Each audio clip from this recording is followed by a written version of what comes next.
संतुष्ट नहीं है अलग बात है, बाकी हम लोग उनका मतलब बेहतरी ही चाहते हैं, इसलिए सीएस की अध्यक्षता में कमेटी का गठन किए हैं और कमेटी का जो सिफारिश आएगा, हम लोग भी नहीं चाहते कि नौकरी से अलग हो, लेकिन कोई चीज़ नियम प्रक्रिया से ही होती है। संतुष्ट नहीं है अलग बात है, बाकी हम लोग उनका मतलब बेहतरी ही चाहते हैं, इसलिए सीएस की अध्यक्षता में कमेटी का गठन किए हैं और कमेटी का जो सिफारिश आएगा, हम लोग भी नहीं चाहते कि नौकरी से अलग हो, लेकिन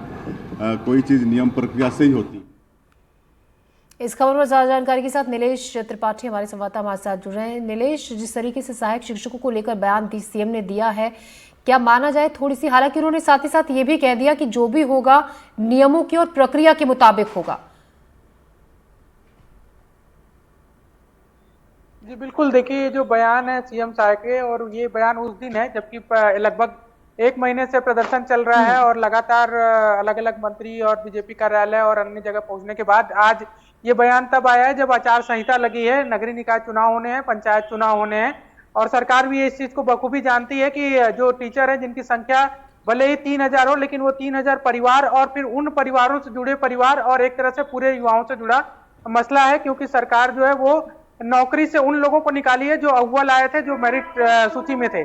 तकनीकी खामियां जो थी वो सरकार के एंड पे थी, उन बच्चों की, उन अभ्यर्थियों की कोई गलती नहीं थी। इस बात को बखूबी सरकार जानती है, तो ऐसे में चुनाव में भी इसका असर नेगेटिव ना हो, इस लिहाज से भी इस बयान को देखा जा रहा है, क्योंकि इस बयान में बहुत ज्यादा स्पष्टता नजर नहीं आ रही है। सीएम का बयान जरूर है, सीएम का बयान अपने आप में महत्वपूर्ण हो जाता है जब वो कहते हैं कि हम नहीं चाहते कि किसी के साथ कुछ गलत हो, लेकिन सीएम ये भी कह सकते थे कि हम जरूर उनके भविष्य को लेकर बेहतर निर्णय लेंगे। ये कमिटमेंट हो सकता था, ये कमिटमेंट हो सकता था कि नौकरी रोजगार की व्यवस्था जो है सरकार उनके लिए करेगी,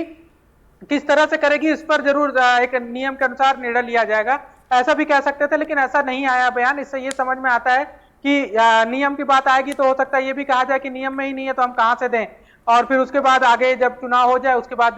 कुछ और इस तरह से स्पष्टता आ जाए। तो इस बयान को एक छोटी सी राहत देने वाली बात जरूर है, या इस बात को पॉजिटिव एक उम्मीद की बात जरूर है इस बयान में, लेकिन इस बयान में पूरी तरह से स्पष्टता नहीं है। इस वजह से ये संशय लगातार उन शिक्षकों जो नौकरी से निकाले उन लोगों के बीच में है कि आखिर सरकार इस पर निर्णय क्या लेगी। जी बिल्कुल नीलेश, कहीं ना कहीं एक बार को लगा कि राहत है, बड़ी खबर कि नौकरी नहीं जाने देना चाहते हैं किसी की, लेकिन वहीं दूसरी तरफ जैसा कि आप बता रहे हैं कि ये कहकर आगे पल्ला झाड़ लिया जाएगा, हो सकता है कि नियम और प्रक्रिया के तहत नहीं है, इसीलिए इसमें आगे काम नहीं हो सकता है। 1 महीने से लगातार जो सहायक शिक्षक हैं वो अपनी मांगों को लेकर विरोध कर रहे हैं। अभी तक तो नीलेश इस पूरे मामले में किसी ने सुना नहीं था, किसी तरीके का कोई भरोसा अभी तक इन शिक्षकों को नहीं दिया गया था इससे पहले। नहीं, देखिए जब भी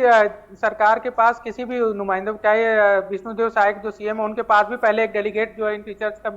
मिल चुका था। इसके अलावा तमाम जो मंत्री हैं या जो संगठन के नेता हैं, तो सबका ये शुरुआती दौर में तो ये कहना था कि हम कोर्ट में भी मजबूती से इस बात को रखेंगे, लेकिन फिर कोर्ट से निर्णय नहीं आ पाया। उसके बाद सरकार ने ये कहा उनसे कि हम भी चाहते हैं कि आप लोग की नौकरी ना जाए, लेकिन जो भी होगा वो नियम के अनुसार होगा। जब नौकरी की बर्खास्तगी की बात आई तो उसके बाद एक भरोसा ये दिया गया कि हम हाई पावर कमेटी बना रहे हैं, इस मामले में हाई पावर कमेटी जो है वो निर्णय लेगी कि आगे करना क्या है। लेकिन हाई पावर कमेटी निर्णय कब तक लेगी, कितना, कोई समय सीमा उसको लेकर तय नहीं किया गया, कोई स्पष्टता नहीं की गई कि इतने दिन में जो है वो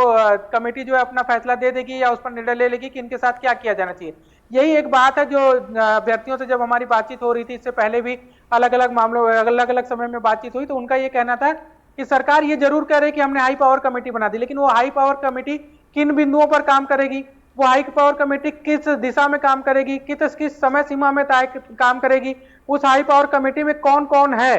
सीएस की अध्यक्षता जरूर है, लेकिन उस कमेटी में और कौन है, इस बात को लेकर कोई भी स्पष्टता अब नहीं है। अब चूंकि आचार संहिता लग गई है तो इसमें और भी कुछ हो सकता है, इसकी कोई उम्मीद नहीं है। तो इसको लेकर ही एक जो अस्पष्टता थी, संशय था, इस पर ही उन अभ्यर्थी जो है उनको भरोसा नहीं हो रहा है। उनका कहना है कि चूंकि चुनाव है, चुनाव में हर दल चाहता है कि उसके पक्ष में कोई चीजें आए, कोई चीज नकारात्मक न चली जाए, इस वजह से दिखावे के लिए एक कमेटी बना दी गई और आज बयान भी आ गया कि वो नहीं चाहते कि कुछ गलत हो, लेकिन नियम में भी बंधे हैं। अब ये दोनों बातें जो हैं ये अपने आप में एक दूसरे का विरोधाभास भी है कि क्या सरकार इस पर स्पष्ट है कि उनकी नौकरी जाने के पीछे उनकी कोई गलती नहीं है। जो टीचर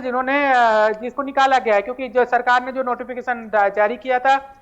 जो मानदंड तय किए थे, उसमें ही पूरा करते हुए उन्होंने परीक्षा दी। परीक्षा में वो अव्वल आए, मेरिट लिस्ट में उनका नाम आया, इसके बाद उन्हें नौकरी मिली। ऐसे में अगर सरकार की कोई कमी थी तो क्या उसको दूर करने के लिए सरकार कोई निर्णय ले, उनको कुछ नुकसान न हो, इस पर स्पष्टता नहीं है। और यही कारण है कि लगातार 1 महीने से जो ये टीचर हैं वो लगातार प्रदर्शन कर रहे हैं, अलग अलग तरीके से प्रदर्शन कर रहे हैं। जी नीलेश, शुक्रिया आपका जानकारी के लिए।